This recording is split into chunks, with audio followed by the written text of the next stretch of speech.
ഈ ആശാ വർക്കർമാരുടെ സമരത്തെ സംബന്ധിച്ച് CITU അതുപോലെ തന്നെ CPIM-ഉം ഗവൺമെൻറ്റും വ്യക്തമാക്കിയതാണ്. അതൊരു സെൻട്രലി സ്പോൺസേഡ് സ്കീമാണ്. അതുമായി ബന്ധപ്പെട്ടുകൊണ്ട് വേതനം വർദ്ധിപ്പിക്കണമോ ആനുകൂല്യം കൂട്ടണോ എന്നുള്ളത് കേന്ദ്ര ഗവൺമെൻറ് തീരുമാനിക്കേണ്ട കാര്യമാണ്.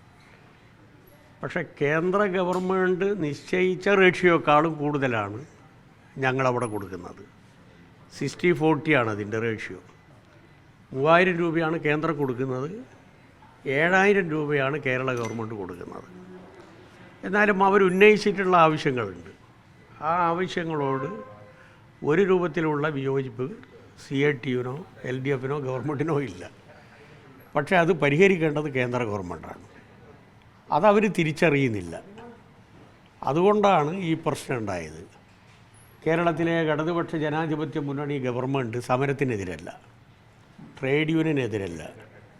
ഇപ്പം ഞങ്ങളിവിടെ വരുമ്പോൾ മിനിഞ്ഞാന്ന് ഞാനും വളമരം കരീമും TP രാമകൃഷ്ണനും ഒരു വലിയ സമരം ഉദ്ഘാടനം ചെയ്തിട്ടാണ് വന്നത്. കേരള ഗവൺമെൻറ്റിൻ്റെ ചില സമീപനത്തിനെതിരായിട്ടാണ് ഞങ്ങൾ സമരം നടത്തിയത്. KSFE ഓഫീസേഴ്സ് യൂണിയനും അതുപോലെ തന്നെ KSFE-യിലെ സ്റ്റാഫ് അസോസിയേഷനും ചേർന്നുകൊണ്ട് ഒരു ശക്തമായിട്ടുള്ള പ്രക്ഷോഭം മിനിഞ്ഞാന്ന് സെക്രട്ടേറിയറ്റിൻ്റെ മുമ്പിൽ നടത്തി. ഒരു 10 വർഷം ശമ്പള പരിഷ്കരണത്തിൻ്റെ കാലാവധി മാറ്റുന്നതിനുള്ള നടപടികൾ ഗവൺമെൻറ് സ്വീകരിക്കുന്നു. ഈ പ്രശ്നവുമായി ബന്ധപ്പെട്ടുകൊണ്ടുള്ള ആശങ്ക മാറ്റുന്നതിന് വേണ്ടിയിട്ടാണ് ഞങ്ങൾ സമരം നടത്തിയത്. സമരം നടത്തുന്നതിന് യാതൊരു പ്രശ്നവും ഞങ്ങൾക്കില്ല. കഴിഞ്ഞ ഒരു 6 മാസത്തിൻ്റെ മുമ്പ് ഞാൻ തന്നെ ആദിവാസി ഇഷ്യൂസിൻ്റെ മുകളിൽ സമരം നടത്തിയിരുന്നു. ആദിവാസി മേഖലയുമായി ബന്ധപ്പെട്ടുകൊണ്ടുള്ള ഗോത്രഭാഷ അറിയാവുന്ന അധ്യാപകർ താൽക്കാലികമായി അവിടെ പണിയെടുക്കുകയാണ്. അവരെ സ്ഥിരപ്പെടുത്തണമെന്നും പറഞ്ഞിട്ട് ഗവൺമെൻറ്റിനോട് ഞങ്ങൾ അഭ്യർത്ഥിച്ചിട്ട് സമരം നടത്തിയിട്ടുണ്ട്. അതുകൊണ്ട് ഏതെങ്കിലും രൂപത്തിൽ സമരത്തിനെതിരല്ല, സമരം നടത്തുന്നവരോടും എതിരല്ല ഗവൺമെൻറ്റും അതുപോലെ തന്നെ പാർട്ടിയും. പിന്നെ നേരത്തെ ചുമടുമായി ബന്ധപ്പെട്ടുകൊണ്ട് ഇവിടെ പറഞ്ഞത് ഏതാണ്ട് 2 ലക്ഷത്തോളം വരുന്ന ചുമട് തൊഴിലാളികളുണ്ട്. Attached, unattached, scattered തൊഴിലാളികളുണ്ട്. അവർ നടത്തിയിട്ടുള്ള ഉജ്ജ്വലമായിട്ടുള്ള പോരാട്ടത്തിൻ്റെ ഭാഗമായിട്ടാണ് നിയമപരമായിട്ടുള്ള പ്രൊട്ടക്ഷൻ അവർക്ക് ലഭിച്ചത്.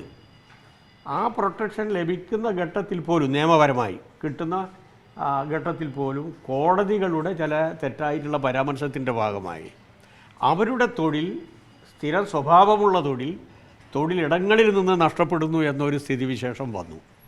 അതിൻ്റെ ഭാഗമായി ചുമട് തൊഴിലാളികൾ സമരരംഗത്തുണ്ട്. ഇതിനിടെ സമരം അവർ നടത്തിയിട്ടുണ്ട്.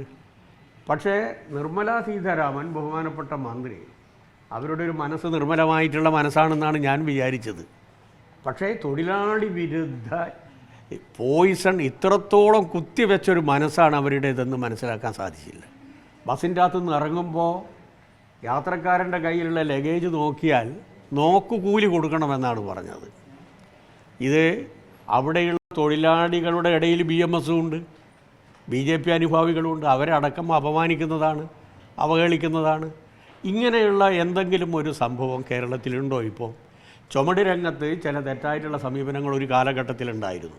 അതുമായി ബന്ധപ്പെട്ടുകൊണ്ട് CITU തന്നെ ബഹുമാനപ്പെട്ട മുഖ്യമന്ത്രി അധികാരത്തിൽ 1ാം പിണറായി ഗവൺമെൻറ്റിൻ്റെ കാലഘട്ടത്തിൽ തന്നെ ചില തെറ്റായിട്ടുള്ള പ്രവണതകളുണ്ട്, അത് പരിശോധിക്കണം, പരിഹരിക്കണം എന്ന് ഞങ്ങൾ പറഞ്ഞതിൻ്റെ ഭാഗമായി എല്ലാ രാഷ്ട്രീയ പാർട്ടികളോടും അഫിലിയേഷനുള്ള, ഒരു രാഷ്ട്രീയ പാർട്ടിയോടും അഫിലിയേഷൻ ഇല്ലാത്ത ചുമട് മേഖലയിലെ തൊഴിലാളികളുടെ യോഗം വിളിച്ച് ചേർത്ത് ബഹുമാനപ്പെട്ട മുഖ്യമന്ത്രി അവരെല്ലാം കോൺസസിലെടുത്ത് തെറ്റായിട്ടുള്ള ഒരു നടപടിയോടും ഉത്തരവാദപ്പെട്ട ഒരു ട്രേഡ് യൂണിയനും അനുകൂലിക്കില്ല എന്ന് പറഞ്ഞതിൻ്റെ ഭാഗമായി നോക്കുകൂലി എന്ന് പറയുന്ന പ്രതിഭാസം എവിടെയില്ല.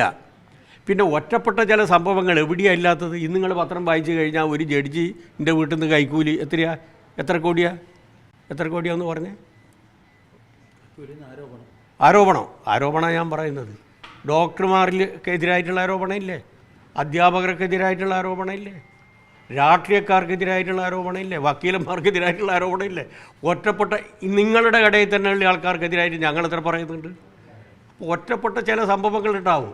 അതിനെ സാമാന്യവൽക്കരിച്ച് ഒരു പൊതുസമൂഹത്തിൻ്റെ മുമ്പിൽ അപമാനിക്കുന്ന രൂപത്തിൽ ചിത്രീകരിക്കുന്നത് തെറ്റാണ്. ഒറ്റപ്പെട്ട ചില സംഭവങ്ങളുണ്ടാവും. അത് ചൂണ്ടിക്കാണിച്ചു കഴിഞ്ഞാൽ ഉത്തരവാദപ്പെട്ട സംഘടന എന്നുള്ള നിലയിൽ ഞങ്ങളത് തിരുത്താനും തയ്യാറാണ്.